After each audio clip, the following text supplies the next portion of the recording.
evening and thanks for joining us. Over 100 NDP supporters came together to choose who they believe will win the Thunder Bay-Anacocan riding in the next provincial election. A nomination meeting took place today at the Lakehead Labour Centre. Two candidates were vying to represent the Ontario NDP, both Mary Kaziris and Madge Richardson. But the votes were tallied and it was announced that Kaziris won by a majority of the votes, something she's thrilled about. I'm overwhelmed and humbled by the support that I received, in particular the people that I see here today from a variety of different walks of life. Who are here because they're confident that this party can win, confidence in the NDP, confidence in the leader, and confidence in myself. Leader of the Ontario NDP party, Andrea Horvath, was also in town to take part in the nomination meeting. She says that people across Ontario want a spring provincial election. She'll do her part to make it happen. We all know that there is a budget cycle, and it takes a confidence motion for the government to fall. Confidence motions are budgets and throne speeches, and so we know that budget is on its way. As for Kazir, she will join current councillor Andrew Folds, who was selected as the party's nominee in the Thunder Bay-Superior North riding last March. Well, City Council is staring at some huge deficits in municipal childcare operations. A number of different issues are leading to increased costs and dwindling enrollment. The budget increase needed for the 4 city-run daycares this year is nearly $775,000, and that figure could grow by another 25% next year. Dennis Ward has the latest. Some members of council are already on the record as saying it's time for the city to get out of the daycare business. Rebecca Johnson will try to do just that during budget deliberations next week. The number of licensed daycares in the city has increased significantly in recent years. Full-day kindergarten has also resulted in the loss of children at both private and municipally run facilities. This year, the city expects to lose $3,300 a day providing the service. A report coming to council Monday night contains no recommendations. Manager of Municipal Child Care, Bev Ball, says the city continues to explore options. One idea is adjusting the delivery model, including staffing. That would include discussion with the union. QP87 President Marie Dean has already stated she is against the closure of any of the 4 daycares. Ball says if council decides on closure, it would be a gradual wind down, so not to affect families and children. But there may not be a lot of support on council for that option. Ian Angus says he's against the idea, and Mayor Keith Hobbs says anxious parents who can't find daycare now are already contacting him. The city is projecting a deficit of nearly $1 million next year if they continue to maintain the current level of service. Dennis Ward, TBT News. For the first time in a generation, an arbitrator will decide a collective bargaining deal between the Dryden Police Association and its board. Both sides will begin presenting their arguments next week. John Thompson reports. The contract for Dryden Police Service officers and staff expired in December of 2012. The negotiations that began in June have broken down between the board and its officers. Now the two sides will begin arbitration on February 10th. Board Chair Peter Andrusko says his side isn't looking for a staff reduction to the complement of 15 officers, but argues constraint is necessary as Dryden navigates its financial crisis. Certainly the economics of the time here in Dryden is playing into this because the city only has X number of tax dollars, and we're trying to run the police force and other parts of the city, and so money is an issue. The last contract was a 3% increase per year over 3 years.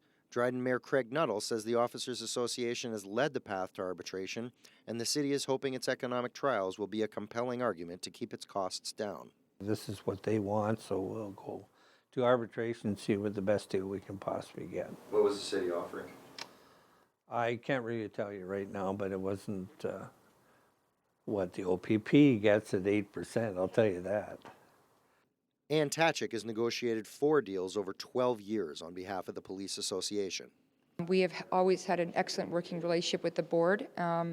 Obviously, lots of things have happened in the last couple of years that have created and money is an issue. We understand that money is an issue. So this will be my first time in an interest arbitration where an arbitrator is going to decide what happens and what the awards are. At issue is the severance pay for over a dozen laid-off dispatch workers in the communications center, which the board intends to outsource to the Owen Sound Police. Tatchik says outside voices are going to decide the fate of those workers in 2 different procedures, and at this point, no one knows for sure what the costs or savings are going to be. John Thompson, TBT News. Although the Dryden Police Communications Center was set to close, that's not the case for Dryden's Fire Communications. At the request of the City Fire Department, the Dispatch Center for Fire Response will be moved to Kenora rather than going with the police dispatch to Owen Sound. Closing the Dryden Dispatch Center will close a $500,000 hole in the city's budget. Dryden Fire Chief Ken Kerr says keeping regional fire departments in close contact can help with incidents like last week's fire in Ignace, which burned that town's hardware and grocery store. Be able to go hundreds of kilometers around here to help each other and have a reliable network and system that's going to be able to talk when you go from community to community or halfway between. Lakehead University has been holding its annual International Development Week over the last few days. The Student Union had their agora full of sights and smells from different places around the world for Cultural Day. 19 countries were represented at the event, all bringing a variety of traditions and specialties to the table. The air was filled with the aroma of unique foods, and national dances kept the spirits up and drew large crowds. Jamaica, Ghana, Algeria, and Pakistan were just some of the countries represented. It opens lines of communication between students. So if you're in class with somebody who might be from India and you might not have a chance to discuss their experiences in that country and kind of share your culture with them. So it's a good opportunity to have that dialogue today. According to some booths, more dialogue took place than expected, as many students and residents stopped to learn more about the individual cultures. Well, the 2014 Sochi Winter Olympics are underway, but the Canadian athletes are not on home snow and ice this time around. For our TB News Watch question of the day, we asked the public how they think our Canadians will fare on the Russian podium.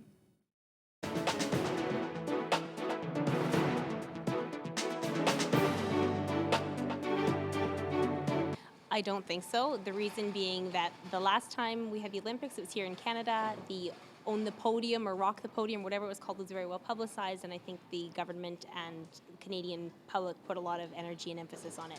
I hope they do well, but I'm not too sure. I'm not holding my breath for the same kind of success as last time. Yeah, I think they will. Why do you think that? Because I think that they had a lot of time to practice and realize what they needed to work on. So I think they got more effort. Definitely more effort, and they're going to be more committed, which is important in athletics. I think that if we can run the same as we did in Vancouver, I'd be thrilled. Having home team or home advantage in Vancouver certainly set us up for more medals than I had hoped for. The 18th annual Bearskin Airlines Hope Classic Bonspiel wrapped up its weekend event today. It's one of Thunder Bay's most successful fundraisers, and it kept that tradition going this year. Mike Albanese reports. The Hope Classic has been drawing ladies into curl for almost 2 decades to fight breast cancer. The goal of the fundraiser has always been $24,000. This year, $151,000 was raised. The women feel so strongly, one, about fighting the disease, but two, this event. And they work so hard all year for it, and look at how it pays off. I mean, there are teams that have yard sales or bake sales. There's companies that get together, the girls, and do stuff, and then they put all the money they raise into pledges. So the grand total raised over the past 18 years comes in at over $2.5 million, all thanks to continually collecting pledges. This year, the top team of 4 raised over $27,000, while the best individual effort came from Susan Jones with $13,835 on her own. I've certainly been affected by breast cancer, not directly, but through family. And my husband's daughter died of breast cancer, which is always something that is extremely meaningful for us to really support the cause and to try and find a cure. Another notable addition to this year's event was the 3rd generation of Buchan to participate. The event was started by Linda Buchan, who has since passed away. This weekend marked her granddaughter's first time participating in the fundraiser. It was fun, it was good. It was really exciting to be in it because I'm the youngest one in it, this year, so that was good to be in it. The attendance of another bucking at this year's event bodes well for the family name remaining in the event for years to come. Mike Albanese, TBT News. Now, keeping with sports, another Olympic medal for our Canadians. Yeah, if you recall, at the last Summer Olympics, it took Canada into the second week to get some medals, but that's definitely not the case in the Winter Olympics. We'll update you on day number 3 in Sports Next.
Now, first of its kind event at the Olympics, but something our Canadians seem to be doing quite well at. Yeah, it's always nice to see new sports. Team figure skating.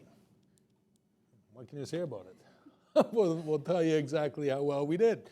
Did you know that Canada picked up its 4th medal? It was a silver today in the team figure skating event.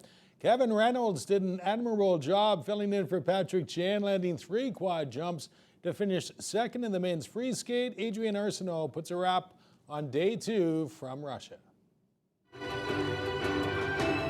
There's only one place to start the story of this day, here, the Sister Act. Representing Canada, Chloe and Justine Dufour-Lapointe delivering silver and gold and Canada's first playing of the anthem.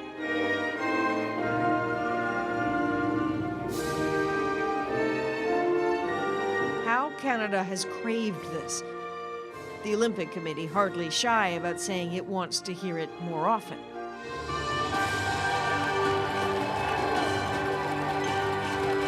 Would have loved a repeat of the glory in the mountains today.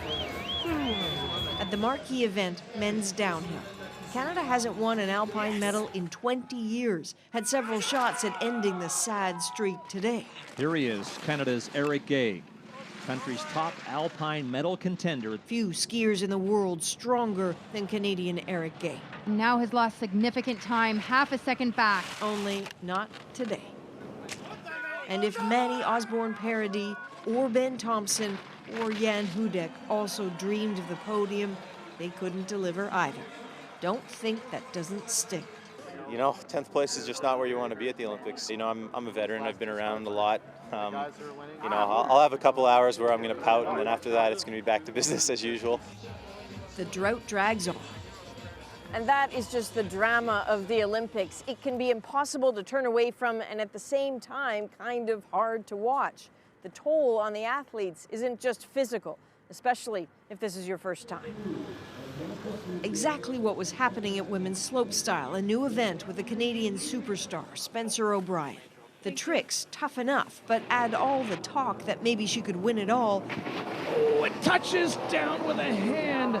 So Spencer O'Brien will not get on the medal podium. And when she didn't, well, it seemed a bit much to take.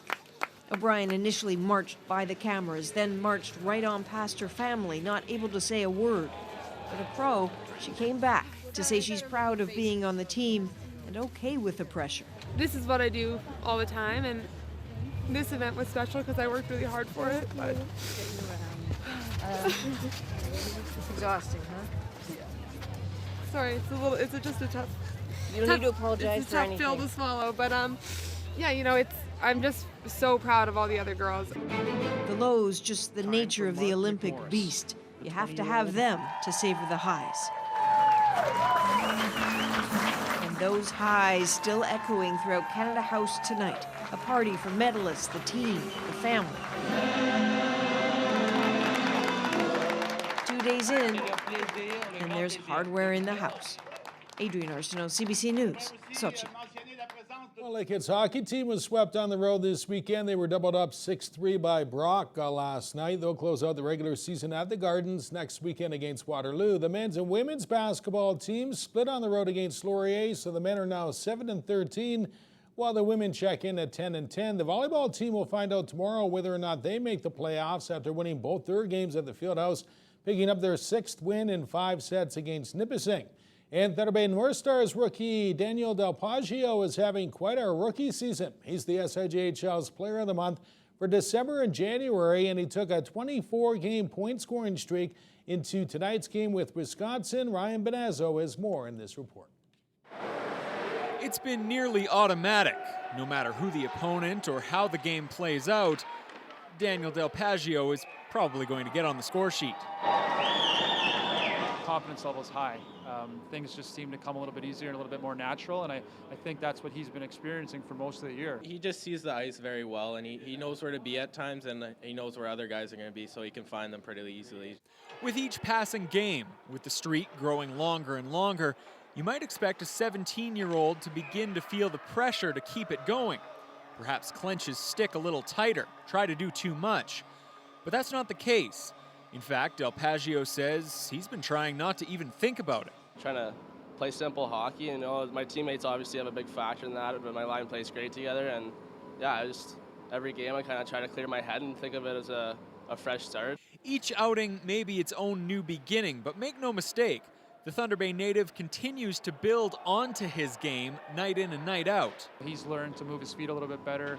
He's gotten stronger. He's learned how to, protect pucks against bigger, stronger players. He's learned to embrace, a two-way game. He's gotten better in his own end. He's even started killing some penalties for us. I really think I've also worked on my defensive game. A good defense always translates into a good offense, just coming out as a unit and making sure shots don't get on net. And usually when you're in a good defensive position, you're always in a great offensive position, so it just works out great. You come out as a unit. A unit that, with Del Paggio, can hopefully push for the franchise's first SIJHL title since 2010. Ryan Benazzo, TBT Sports. Del Paggio would extend his point-scoring streak to 25 games as the North Stars doubled up the Wilderness in Spooner, Wisconsin tonight, 6-3. A solid second in the SIJHL this season. Thunder Bay has played 3 games in as many nights this past weekend. But according to the team, you just have to play through it. It's obviously hard with that schedule, but what you try and do is you don't make excuses in front of your players. You don't give them reasons to make excuses. You try and keep things positive. You try and provide energy and explain to them. By them talking to each other and picking each other up, it provides energy. And at the same time, to play on the ice, it comes down to playing discipline. And discipline means discipline in your shift length, discipline, taking penalties, and discipline in your position. So, I think if we can do some of those things, we'll get through this. We want to keep close to Fort, and this next step is going to be actually good for us because playoffs, you don't have a lot of days off, and I think this stretch right now is going to help us get prepared for that. They're big games, and they're tough on people, so it can definitely wear on guys. How do you guard against that? You just gotta take care of your body, eat well, get your rest, and you just gotta come ready to play every night. For the first time in 11 years, Thunder Bay will represent Northern Ontario at next month's Brier. Jeff Curry overcame an early 3-0 deficit to beat another local rink, skipped by Brian Adams Jr. 9-4 this afternoon. In the final of the Northern Men's Curling Playdowns in Timmins, off to the Canadian Scotties final tonight, featuring Rachel Homan against Alberta's Val Switting. Homan with hammer and 2, already lying 2. She needs a piece of the 8 for the triple and will use her own stone for backing to go up 3-zip. Third and now Alberta with last rock. Sweeting lies 1 at the back of the 12, and she creeps to within 1 with the nose hit for the deuce. And that would make it 3-2. Homan with a shot at scoring 3 in the 4th end, if she can hit and stick, but a rare mistake by her as she rolls the shooter out of the rings for a deuce, but she would lead it 5-2 over Alberta. Now 6-5 Team Canada in the 8th. Homan opens up a 3-point lead again with the hammer. She is money with a nose hit for 2. She goes on to repeat as Scotties champ, beating Alberta 8-6. And that's your Sunday Night Sports Report. Stick around. Another work week's coming your way, and Courtney will have your weather next.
Now, Chef and I have been complaining about the weather probably since we arrived tonight at work. However, we do have some good temperatures coming up later this week. But before we get to that, let's take a look at the weather across the country.